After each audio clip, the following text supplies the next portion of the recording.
are known for elegant Danish design. Made of quality cast iron, this is furniture that radiates heat and warmth. Morso brings the tradition of wood heating into the 21st century. Woodland Stoves and Fireplaces has been selling wood-burning products since 1977. Morso is an important part of our diverse selection of fireplace products. We want to make fire work for you. Let us show you how Morso wood-burning stoves can work in your home. Get in touch with the folks at Woodland Stoves and Fireplaces. They are the chimney and installation experts.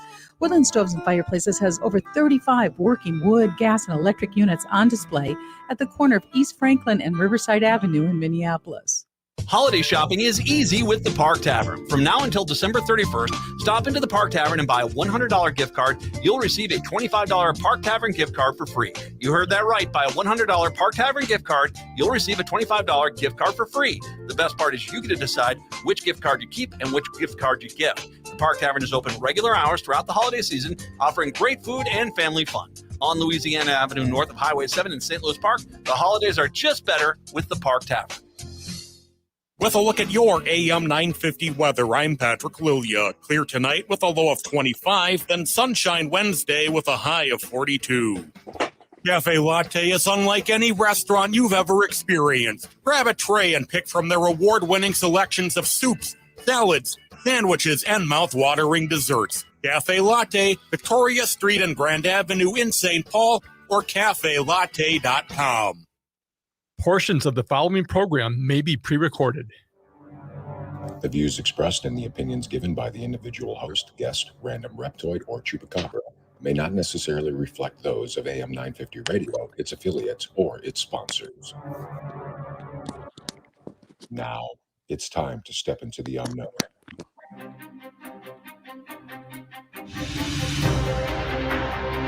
There are things people experience but never talk about. A shadow moving in the corner, flickering of the lights, a disembodied voice. We invite you to talk with us. Share your story, share your experience, because this isn't just your story. This is our story.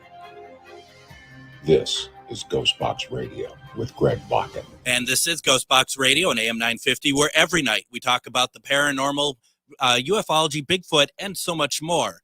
My name is Greg Bakun. Thank you very much for joining me tonight. You know, we're going to get right into it tonight. I'm really excited about it. I'm excited about my guests that I have on. You know, I've been a fan for a very long time. There's so much that I want to talk with him about. I know friends of mine have been a real big fan of his work. I actually had wondered if getting into all of this tonight, if it would be easier to say what he doesn't do opposed to what he does do, because does a lot of stuff. One of them being that he's an author. He does a podcast. He makes, you know, he's a producer. He does a lot of good stuff, let alone the fact that he makes something called Monster Sauce. And we're going to be talking about that here very shortly. I am really excited tonight as we have on with us Lyle Blackburn. Lyle, welcome to GhostBox Radio. Hey, thanks for having me.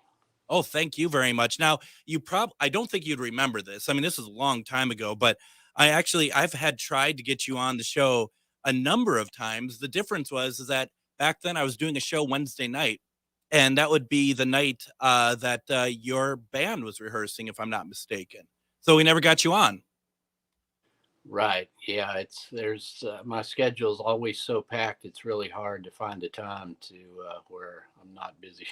Well, I mean, at least that's what you told me, that the band was, you know, rehearsing. Who knows? Maybe that was just an excuse back in the day. I really don't know. No, I know. Well, yeah, we rehearse. So it just depends on what we're doing in the band, working on an album or getting ready for a tour. So there'll be times when I'm doing that, but yeah, it's difficult to juggle. You are a busy person. You have a lot of fingers and a lot of pies. I mean, it has to be pretty exciting to see what you've been able to, I'm assuming what you wanted to do and now what you've been able to do and have a dream and watch it grow. I mean, that's pretty exciting to see all the cool stuff that you're doing. Yeah. I mean, it's fun. It is a lot of work, but surely it's awesome. I don't consider it actual work. So to be able to do all this, but I surely juggle. I think I slept 3.5 hours last night, which is almost normal to keep up. So wow, who needs sleep? Yeah, right. Who needs sleep? That'll come later soon enough, right? So a couple weeks ago I had on Pamela Pierce. We're talking, if I'm not mistaken, I think today is her birthday, if I'm not mistaken. So and we were talking obviously about the Legend of Boggy Creek, her father being the director of that film. But one of the things we had also talked about was your role in helping getting all of that figured out. And now we didn't really talk about this with her, but am I correct that you actually ended up finding some of the film prints that were either needed or part of to help that restoration on that? Yes, we started looking for a good print with which to remaster from, because Yeah.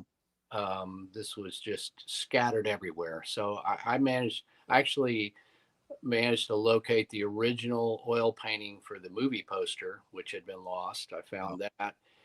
We found some various film prints, and then she found some as well. So yeah, in combination, just sort of working together, it took a minute, but we were able to pull together everything that was necessary to remaster and put together, these amazing Blu-ray releases we have now.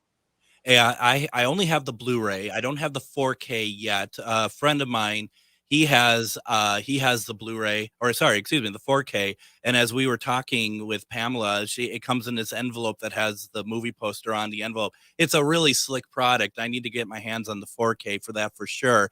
But I really have to, as a fan of the film, who loved it, and loved it back in the day when it looked like a kind of a grotty old episode of In Search of. I just want to thank you for your work and your help with all that, because I mean, we need this for just films in general, to be able to allow people to experience these films in the best quality possible. And and no offense to the film or Pamela or Charles, I mean, but a lot of people aren't going to put that as a priority of something to be restored. You need people like you and her to be really able to be like, this is important. We know it's important to a lot of people, and we're going to do as much as we can to get it out there in the best possible quality. Yeah, absolutely. And I mean, I just started on this path because I love the film. I saw it as a kid. I mean, I love Bigfoot and I love cryptids and all that stuff. But Falk, Arkansas, where this all happened, was about 3 hours from where I live in Texas. So it was kind of home base in southern Sasquatch. And so that's years later, I set out to write my first book, The Beast of Boggy Creek. And then I sort of kind of started that resurgence, I guess, or revival of the film, the information, the sightings of the creature, and then ultimately teaming up with Pam, and then her having obviously the clout and the power then to take what her father had done and bring it into the modern age with the digital remaster. And I did a commentary track on that HD release, which was, I mean, a total honor for me to, tell little Lyle the kid that he would someday do that. Forget it, my mind would blow. But I mean, that film was a huge, big thing back in the 70s and influenced not just me, but many people who went on to do cryptid research, filmmakers like Eduardo Sanchez and the guys that made Blair Witch Project. I mean, this was a homemade movie. This was do-it-yourself movie making that made millions of dollars. So it's important in many ways, not just from the cryptid aspect, but in filmmaking. So having that restored, I think a lot of people have come forward and recognize that they appreciate that. So that's really cool.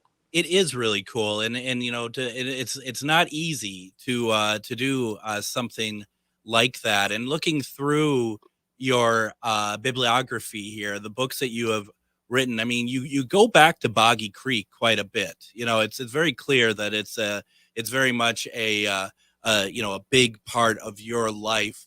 What is it that you think you've taken out of the research of the Falk monster?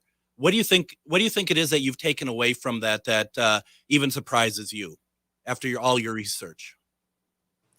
Well, I think just the sheer number of sightings there were to this. And I think anybody who sort of went into the film and watched it and knew, probably got their information from a few news articles in the film. Yeah. There was some seminal sightings and there was some stuff, but the film can only encompass so much, and it only went up to 1971. So there, I was very surprised to find that there had been so many sightings since then that were just sort of lost and off the record, or people hadn't told anybody until I started getting involved. And when I first started writing the book, I thought, well, this is mostly a history book. It's, there was sightings of this creature, and then this wild movie was made. And then I realized, wait, this is an ongoing story. So that was super surprising to me, and something that has continued, to the present day, which is why I've come back to it so many times, because I've found other information, other sightings and things I've added to that story to continue to document everything that was involved in that. It is a story that's not going to end, is it? Anytime soon. What do you think is out there? Do you think it's it's more than one, right? I mean, it's what is it that you think is out there? Well, I mean, I can only speculate. Yeah. The film kind of, you get that idea. There's this lonely creature. It's this one creature, but if you start talking to the witnesses and looking at all the reports, you realize there's differences in height and even some differences in color, to where, if these are even remotely accurate, there's not just one of these. And obviously it's gone on for more than 100 years. So unless we're talking about a really ancient creature, there has to be a population. So I extrapolate from that to be that, okay, well, if there is some population of undocumented creatures, Bigfoot-like creatures, what have you, down there, they've managed to stay elusive all this time. There can't be very many of them, obviously, or they'd be probably more, they're more likely to be discovered. But, I've kind of just gone with it's some kind of flesh and blood creatures, much like Bigfoot. But of course, as the years go on and there's sightings, there's no proof, you just start to question, like, do we even know anything about this? Do we have a grasp on what these creatures are in the sense of the Fouke monster or Boggy Creek monster and Bigfoot, and bigger than that, cryptids? Because there's solid sightings, and we still just, it slips through our hands to get that proof. So it's a mystery we don't really have all the grasp of. No, but I mean, that applies to everywhere, basically, doesn't it? I mean, more often than not. Here's my question, though: how much square mileage does this area take up, that where you think that there's the sightings, but where they can also have respite away from humans? Well, it's down in what's called the Sulphur River bottoms, and the Sulphur River flows out of Texas, moves through there, and creates a network of waterways along the Mississippi watershed that eventually goes into the Red River and the Gulf of Mexico. So there is about 20,000 acres in this Sulphur River Wildlife Management Area, which is a big chunk, and it's mostly undeveloped down there because it is hardwood bottomland habitat that is just mucky and swampy. I mean, it is a swamp in an area called Mercer Bayou. Well, you kind of zero in from there with, there is some encroachment with people living out there, even though what you see in the old film, I mean, some of those old roads and stuff, though, there's still very sparse housing and access to that river. But I would say you start having to narrow it down to where these creatures could actually have that remote area to the seclusion they need. So I would say, I don't know, 20 square miles of an area that I would say they're frequently seen. Okay. And it's very difficult to, access in there. And that's kind of where I concentrate if I'm doing, field research or something like that. I keep zeroing in on those areas. I suppose if you have 100 square miles, but you can get in and out all over the place. It might not be as good as 20 square miles that you can't get into. Humans really can't get in without any real degree of difficulty, which might make it a better life for these cryptids, perhaps, I guess. Yeah, I mean, and that's kind of the problem with southern Sasquatch as a whole. You know, it's that there's no big tracts of forestry like we find in the Pacific Northwest or Canada. We're talking about discontiguous pieces where you're always having to cross a road.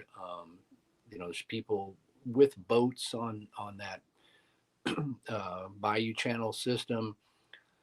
But the only advantage I see down there is just it is mucky and it's hard to get around. It's dangerous, and you know, you can go back in there. I could take you back in there in a place you see no civilization. We will see no people. You know, you go in there for a weekend or a week, you will see no other people, and it's so thick that you're like, anything could be out there watching us. And if it's, you know, adept at navigating through this swampy terrain, you know, it's going to see and hear us coming a mile off. It can just easily step off into the brush, and we may never see it, you know. Yeah, they're camouflaged basically anyway by their fur, more than likely, right? They blend in probably very well. Absolutely. I mean, that is nature's specialty with animals. Yeah. You know, a tiger's stripes are not just for us to, you know, ogle at in a zoo. They're strategically placed to conceal them in the high grasses and the things in the rainforests. And same thing here. You know, you can. There's cougars down in there, and I've never laid eyes on one as many times as I've been down in there and camping and walking, and I've never seen one, but that doesn't mean it hasn't seen me. And you know, if a cougar can do it, then certainly something you know, we can see has even more intelligence or more reluctance to get near us. It could definitely stay out there, and there's plenty of food. I mean, you're talking about a swamp. I mean, you know, if you want to eat a buffet, this is it right there. I bet. You know, Lyle, one of the things we didn't talk about before we started, are you open to questions from the audience? Sure, anything. Let's do it, folks. A couple people are asking that in the chat. Go ahead, put your questions in right now. What I'm going to do is we're going to take our first break. When we come back, there's some new books. We're going to talk about just Lyle's books in general. There's a lot to talk about, plus your questions. You're listening to GhostBox Radio on AM 950.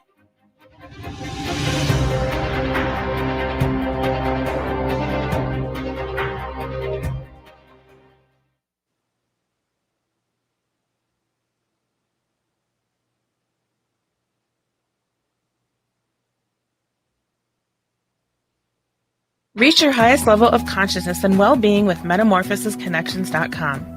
MetamorphosisConnections.com is an online directory of the best holistic and metaphysical practitioners to help you make your most informed choices. You can search MetamorphosisConnections.com for classes, events, wellness and life coaches, plus metaphysical products and shops. You can also search for a wide array of healers from all modalities, including EFT, sound healing, energy healing, light therapy, ancestral healing, shamanic healing, reflexology, past life regressions, hypnotherapy, yoga, and more. And if you're not sure where to start, the search feature on MetamorphosisConnections.com is tailored to help both those who know what they are looking for and those who are just starting. Come explore the possibilities for your higher self by visiting MetamorphosisConnections.com.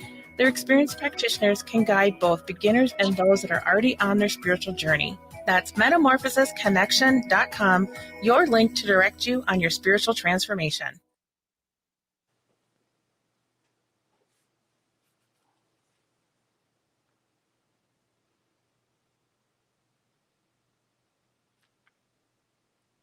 Hello, I'm Jody, also known as Witch Jody on social media. I open Midwest Witchery and Healing in historic Stillwater because as a nurse, I love to help others. When you come and visit Midwest Witchery and Healing, you will find everything from divination and magical services, classes to ritual tools, jewelries, handcrafted candles, witchy gear, and much more. My store is a safe environment for all on their own unique path. Look for the purple door. Find out more at MidwestWitcheryHealing.com.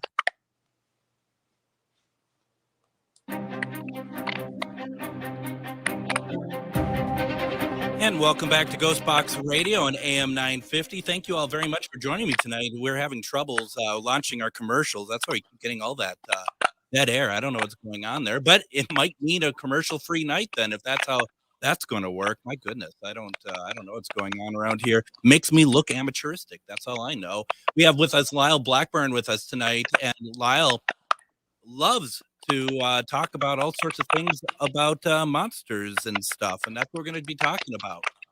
Is that you over there clapping or something? I don't know what that is, man. Goodness, is it all just falling apart around me and I'm just not aware? My goodness, I have no idea what's going on, but that's okay. We'll try to figure it out here, but I don't know what that is. Yeah, it's like when you speak, I can hear it crackling, but when we're saying nothing, I don't hear that. Do you hear that when I'm talking? Yeah, and it's my pot levels are not they're not high, so I don't know what's going on. I tell you, it's all falling apart. So sorry for the technical difficulty, folks. We're just going to try to carry on the best we can. Yeah, everyone could hear it. I don't know what's going on. Let's see here. Lyle, why don't we talk a little bit about your book? Is your newest book Texas Bigfoot?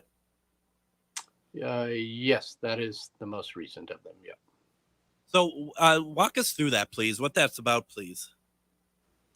Well, that covers the history of Bigfoot sightings throughout Texas. And, you know, as a native Texan, you know, it's one of those subjects that's kind of close to home as well, you know, in addition to the Boggy Creek case. But it would surprise people, I think, to know that Texas has a really long history of very credible and interesting Bigfoot incidents. And most people, you know, probably picture Texas as sort of a cowboy landscape type thing, you know, wide open country. And certainly we have that. And as you get to the west, it's even more arid. But the eastern third of the state is known as the Piney Woods, and it's a very thickly hardwood habitat type environment. We've even got swampy areas when you approach the border there with Louisiana. So there has been sightings that date back to the 1800s.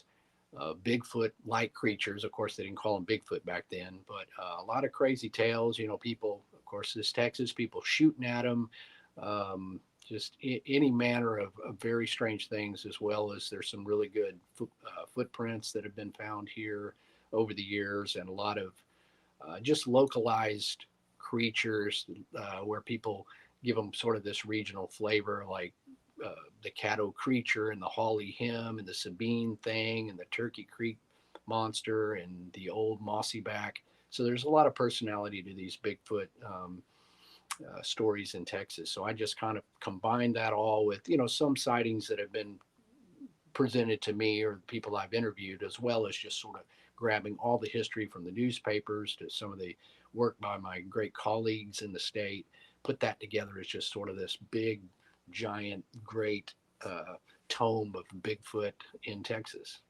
Yeah, no, it's I can imagine that there is a plenty of things to be able to discuss and write about with that. I just got to say real fast, Lyle, that you've disappeared from us. We can hear you. We can hear you just fine. It's just your camera went away, and for what it's worth, my security camera also went away. I think we're having paranormal activity here, Lyle. There you are. Yeah, man. Well, I've never used my phone on this. So it just went blank. I was kind of touching it because I was trying to get that sound out of there. I don't know. We're being haunted, I guess. I'll tell you, last night was a very dark episode, talking to a woman who has been exorcised twice.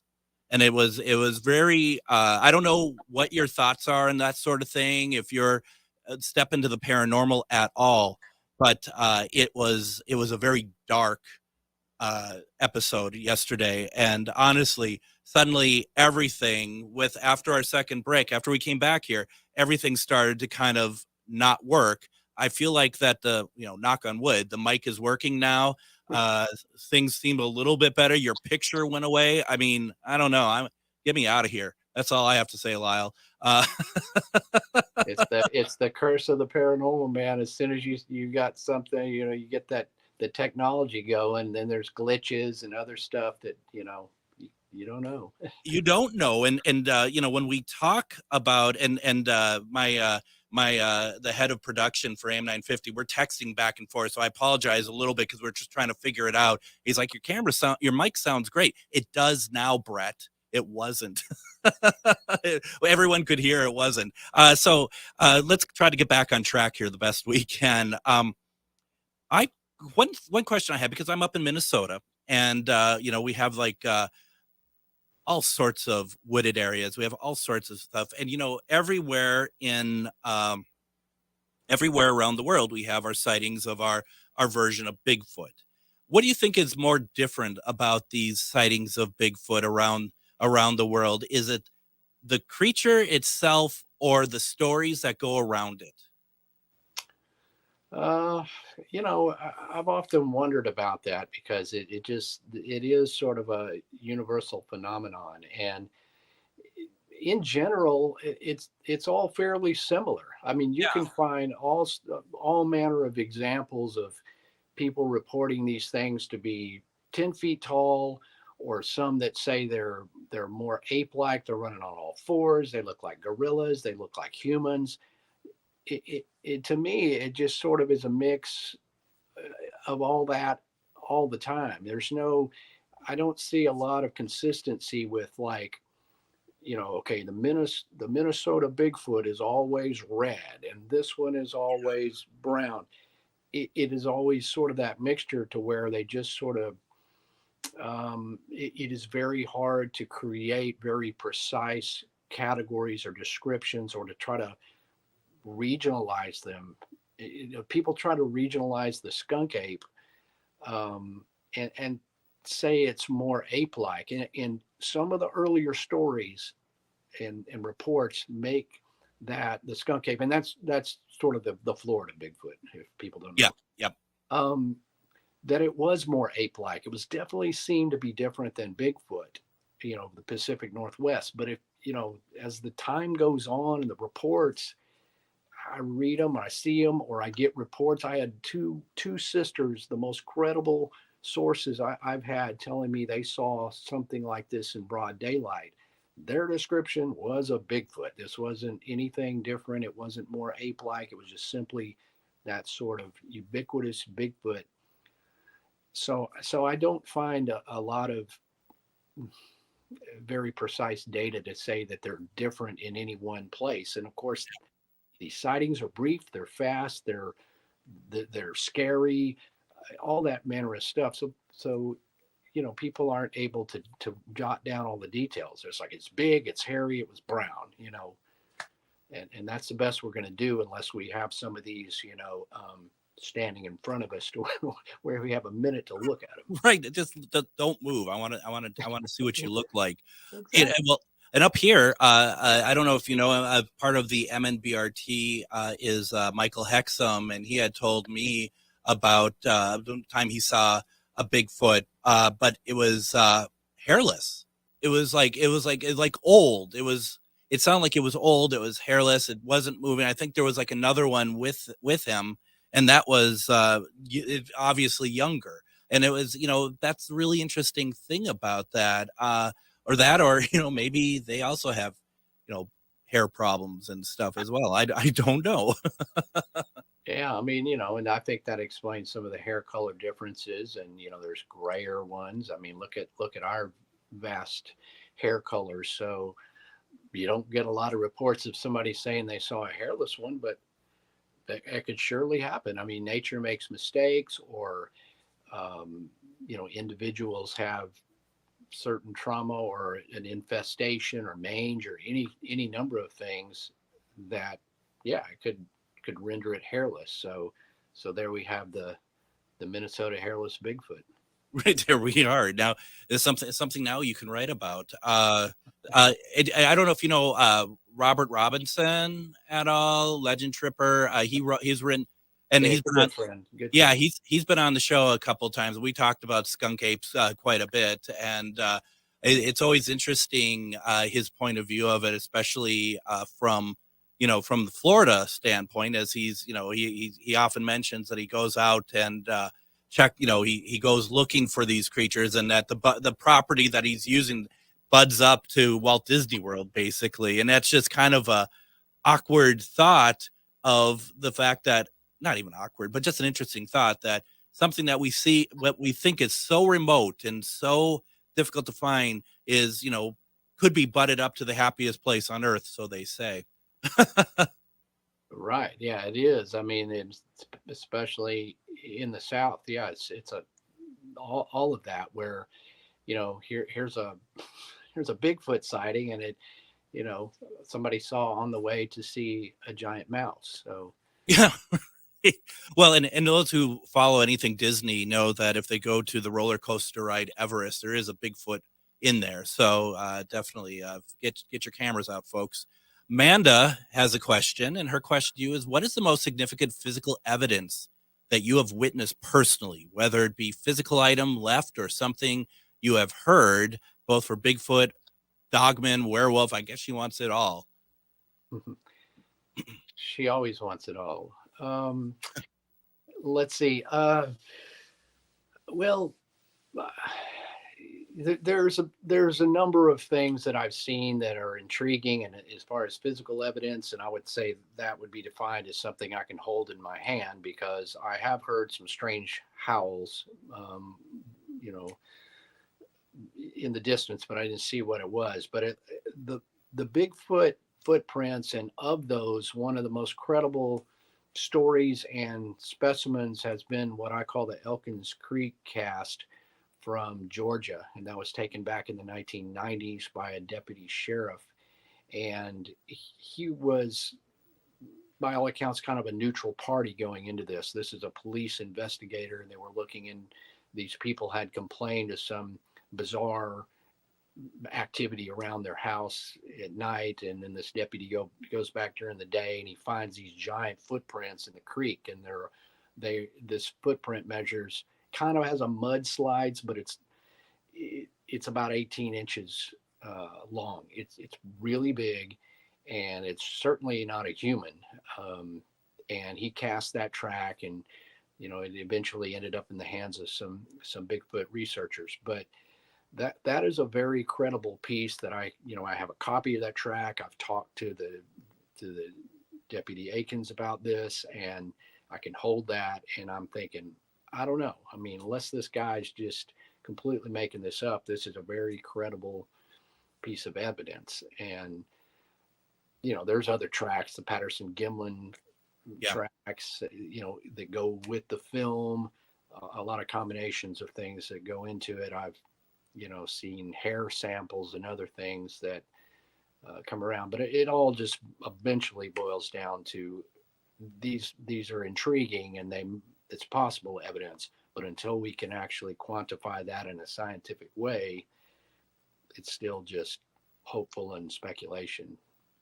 I have I've had on the program both MK Davis as well as Todd Gatewood.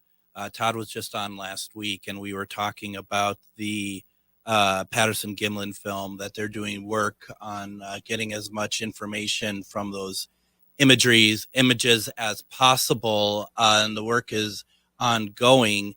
Have you seen what they're doing? Do you have any thoughts on, if you've seen what they're doing, any thoughts on what you've seen?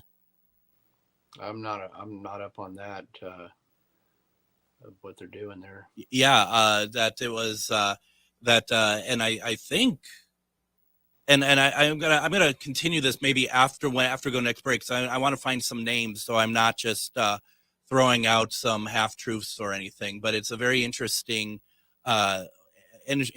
work that they're doing, and I don't know how far out that has spread yet.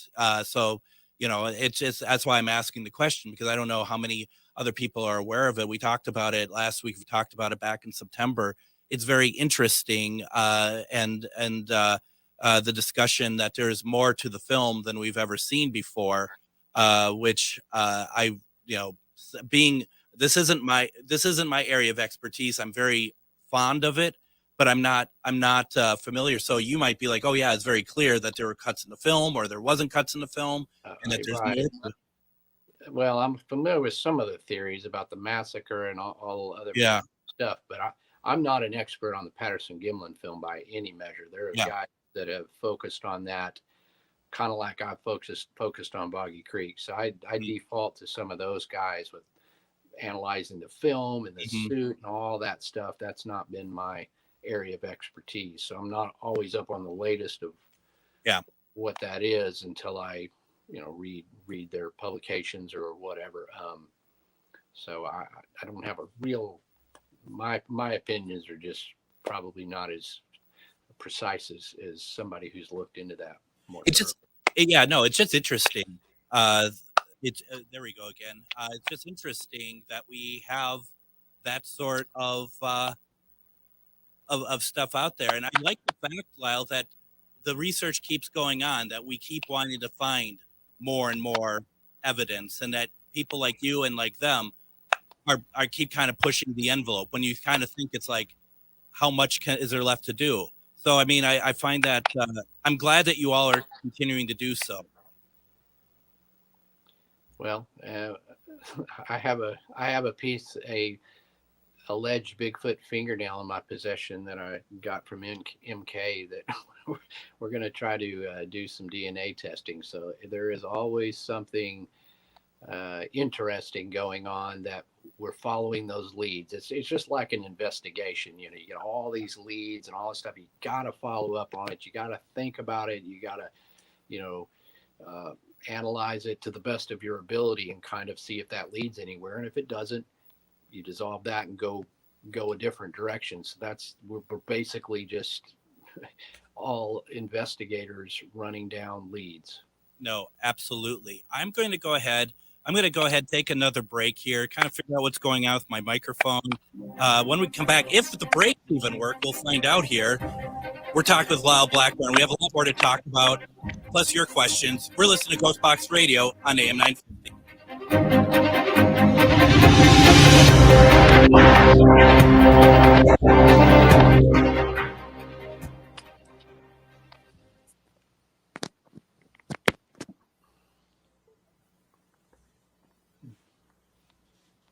If you own a holistic or metaphysical business and are looking to expand, then you need to be listed on metamorphosisconnections.com. It's a network where you can grow with like-minded practitioners and reach new clients. Metamorphosisconnections.com is an online directory you need to list yourself and your business. Our platform makes it easy for you to create listings of your products and services, and you can also choose to list your classes, events, and so much more. Metamorphosisconnections.com helps you create weekly and monthly promotional ads targeted towards your potential clients and promotes them for you via social media and newsletter. There are clients searching for your specialty right now. Let us help them find you. Start your listing today so you can share your own unique gifts and talents by finding the level of membership that best fits your needs. Let us help you reach your clients that are searching for what you do. Visit metamorphosisconnections.com and sign up today. Feeling like people just don't get the vibrant rainbow unicorn that is your celestial essence? Have you been wondering how you stepped into this infernal, mundane timeline full of muggles, NPCs, and toilet paper shortages? Here at Magus Books and Herbs, we get you, and are staffed with real-life unicorns just waiting to help you rediscover your shine. So come explore your magical side with books, herbs, incense, classes, and more at 1848 Central Avenue Northeast in Minneapolis, or online at magusbooks.com. Hello, I'm Jody, also known as Witch Jody on social media. I open Midwest Witchery and Healing in historic Stillwater because as a nurse, I love to help others. When you come and visit Midwest Witchery and Healing, you will find everything from divination and magical services, classes to ritual tools, jewelries, handcrafted candles, witchy gear, and much more. My store is a safe environment for all on their own unique path. Look for the purple door. Find out more at MidwestWitcheryHealing.com. Are your remote workers putting your company at risk? Not sure what steps to take to secure your data? I'm Mark Sommerfeld from Rymark. The Rymark team is guiding our clients through these difficult times. In fact, demand has been so high, we created an easy-to-follow guide with the 5 steps to securely work from home. It's yours free. Download our 5 steps to securely work from home now at rymarkit.com or call 651-328-8900 for a no-cost how-to discussion. Welcome back to GhostBox Radio at AM 950. My name is Greg Bakun. Thank you very much for joining us. We're having some technical problems tonight. The board is kind of clicking a little bit, so we do apologize for that. We don't really know what it is, so unfortunately it's going to be with us for the rest of the show, but it's not going to change our conversation with Lyle Blackburn. Lyle is with us tonight. We've been talking about monsters, kind of Bigfoot, cryptids, all sorts of great stuff. If you have any questions, go ahead, put them in the chat, please. Amanda has asked the question to you. Will we ever have any more of the American Monster Tour episodes? Would love to see you two investigate the land between the lakes national recreation area. And Lyle, could you tell us what that is first, what the American Monster Tours are, please? American Monster Tour is a sort of a TV episodic style investigation production done by myself and fellow Texan Ken Gerhard, the 2 guys in the black hats. We launched that as sort of doing our own version of a television show where we didn't have to answer to producers and we could do what we wanted. But producing your own television show is extremely costly and time intensive, and was something that without a partnership, there was no way to continue that. So we did a couple of episodes, which are super cool, and you can actually see those on YouTube.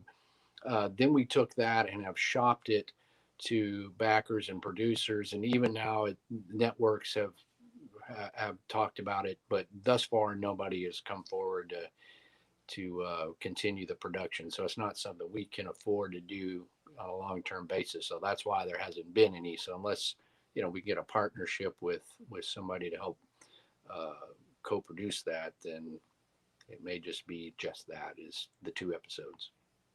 It's tough, isn't it? And I'm finding more and more amongst people who do what you do in terms of like in terms of wanting to create content and stuff. I'm thinking of like Brandon Elvis, Nick Roth. There's some other people in the paranormal field that they're getting sick and tired of having to do these, want to do shows. They want to do shows, but they're sick of the networks always coming in and like taking away that creative sort of freedom to it. And I hope that you find somebody, because I feel like that there's more and more kind of moving in that direction. I feel like.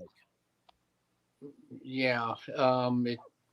I don't know. It's been years since we've searched for that, so I don't have much hope in it. I've been doing this for, I don't know, a dozen years of networks approaching us with show ideas and things. It's a very long way from a concept to actually making it happen. So it's difficult. So we would like to do something like that and have more control, but it's always just down to economics. We don't, you not only to put forth the money, but how are you eating and paying the rent in between?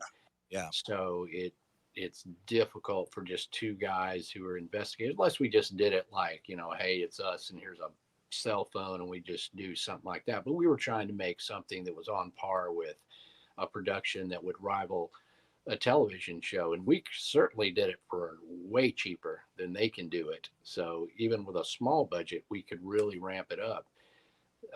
But it takes a visionary somewhere to see that. And we're not, going in the woods and, jumping every time a stick breaks. This is just, real. This is what we're doing. I mean, we're trying to make it exciting, obviously, but we're interviewing real witnesses, and we're going around just, the whole concept is going around the country. The American Monster Tour, we're like in this state, we're over here, we're following whatever leads.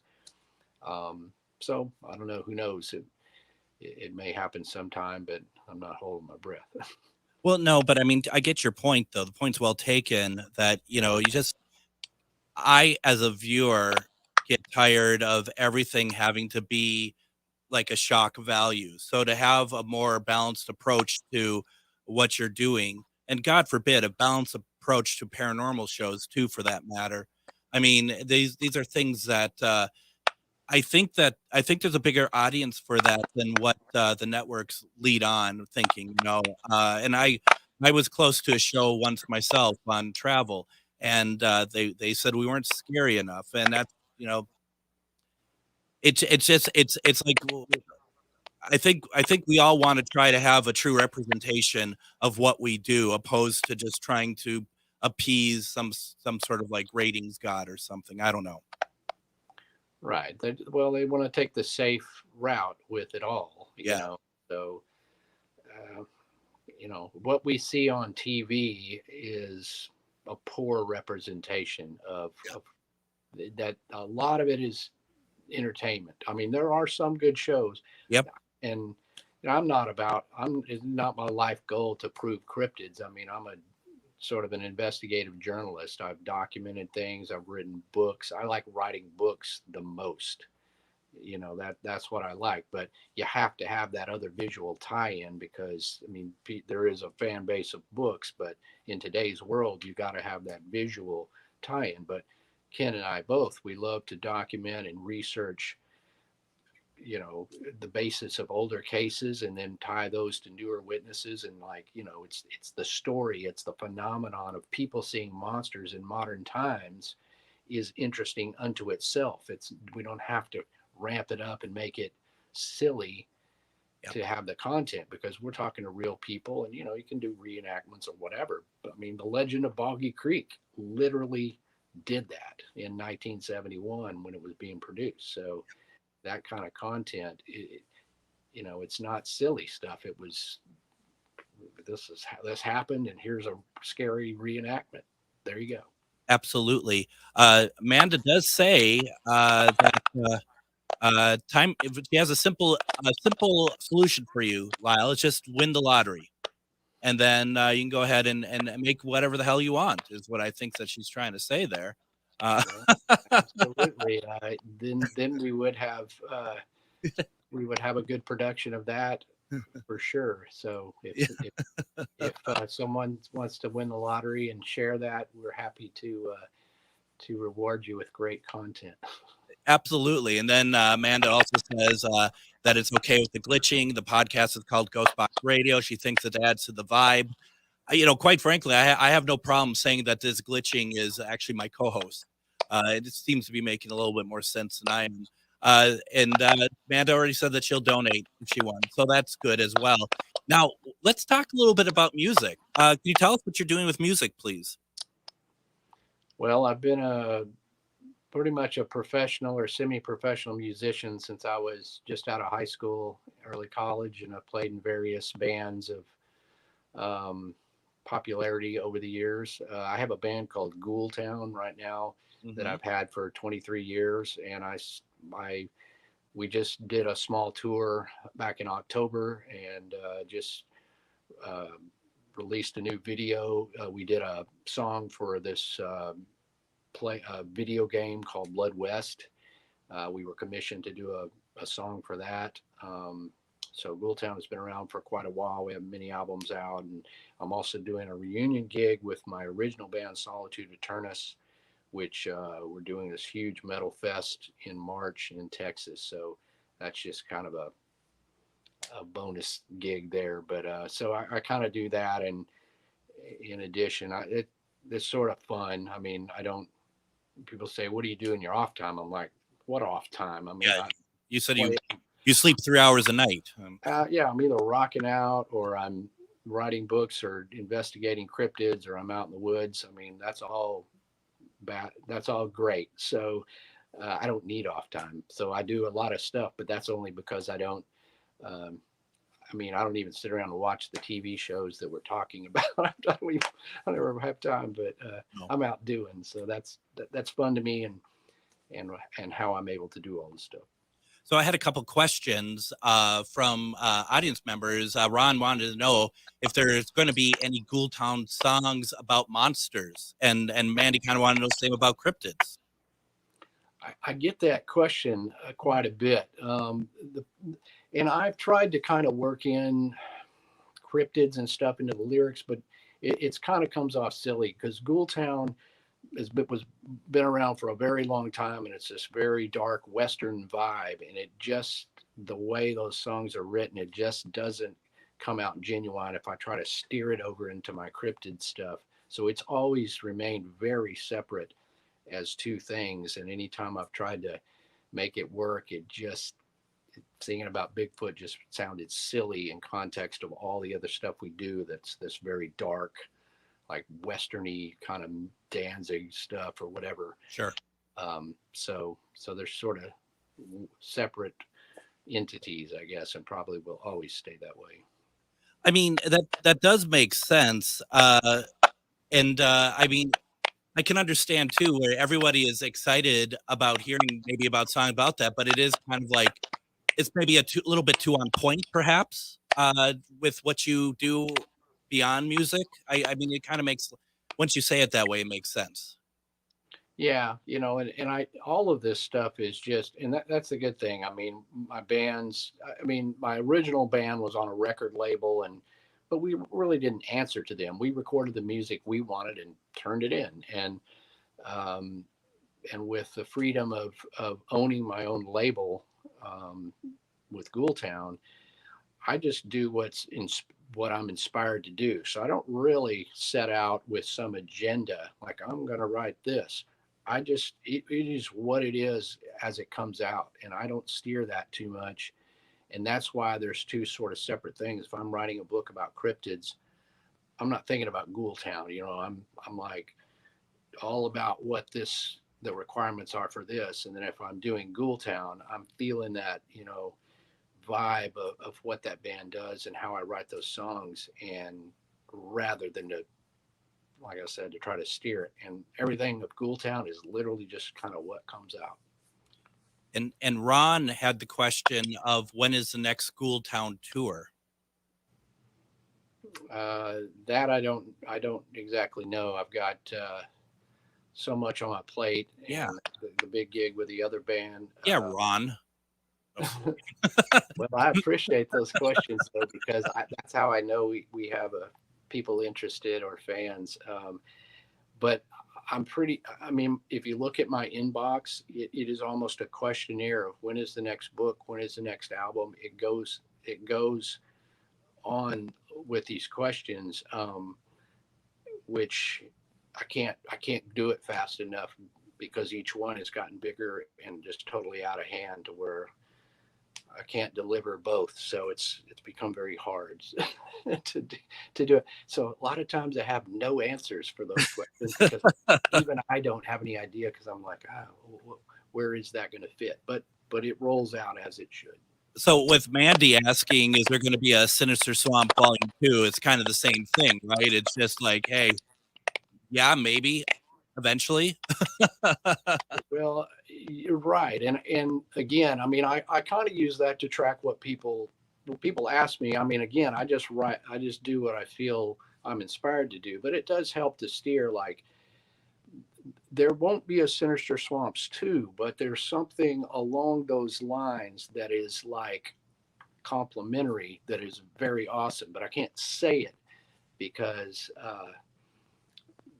I don't want to overpromise, and I don't want somebody to steal that idea. But totally. But yeah, there's stuff like that, and if there was two of me, this stuff would be cranking out. Well, they're working on clone technology. So, what about anything like outside of the Texas area, outside Texarkana area, that you would want to investigate that you've never really had the chance to, that you'd love to get more involved with, that's beyond what you've been doing now? Well, I mean, one of sort of those bucket list things, it would be to investigate the orang pendek in Sumatra. That's one that's a smaller size sort of Bigfoot that's been reported there for years, and it's some of these reports are extremely credible, and they date back many years, and there is a good portion of rainforestry there. Sumatra is part of Indonesia. There's a lot of rainforest there where definitely something like that could survive to the modern day. And I've always thought that is like a very credible and very possible, Bigfoot case that could have some result in proving it if there was just enough time spent. But obviously that's a lot harder than just, driving 3 hours or whatever, even going from Texas to Florida or something. We're talking about a lot of preparation and other things and money and, taking food because, it's a nightmare on all sorts of logistics. But that's my dream thing is orang pending. Well, and luckily, Amanda has said that she is going to go ahead and donate part of her lottery winnings to you. So that's good. You don't have to worry about that then. So as we wrap up here, Lyle Blackburn, thank you so very much for being with us. If anyone would like to see what books he has out, we haven't even talked about Monster Sauce. Go to lyleblackburn.com. He has everything there. You want to check it out. Lyle, thank you so much for joining us tonight. Sorry about the difficulties. Absolutely. Well, thanks for having me. I guess it is a ghost box, and we should expect these creepy glitches. And it's a bonus episode because it has more than people expected. You got that right. Everyone, I'm going to be back tomorrow with Scott Porter from Secrets of the Asylum. See you tomorrow.